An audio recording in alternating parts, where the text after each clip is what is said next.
your plans to address both issues that we have several questions on this evening. Well, I can tell you the stakes are high for this election, November 5th.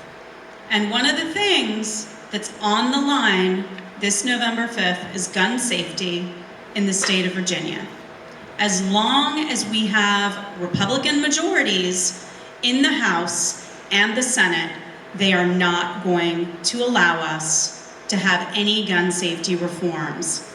And the best example of that is what happened over the summer when the governor called a special session and it took less than 90 minutes to dispose of all the gun safety legislation last summer.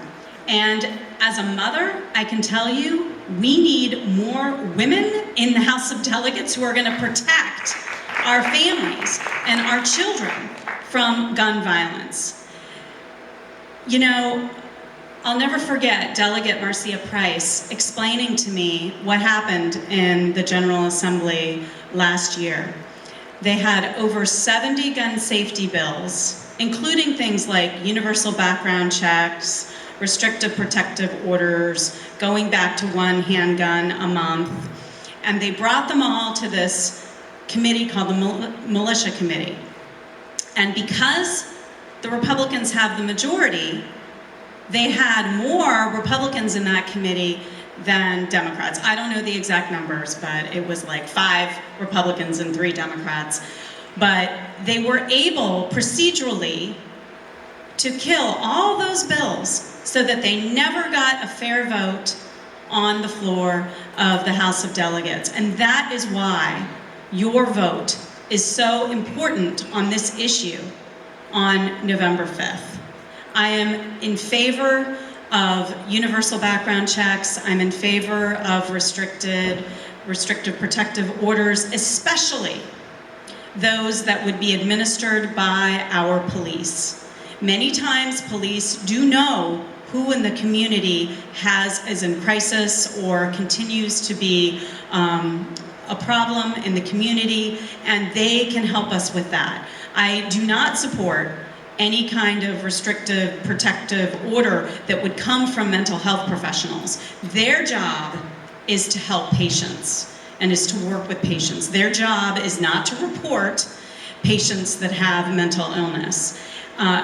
When it comes to law enforcement, I want to make sure that law enforcement have the resources to enforce the laws that are already on the books in terms of gun safety. We need to make sure that law enforcement is able to have the resources to confiscate guns if that is necessary.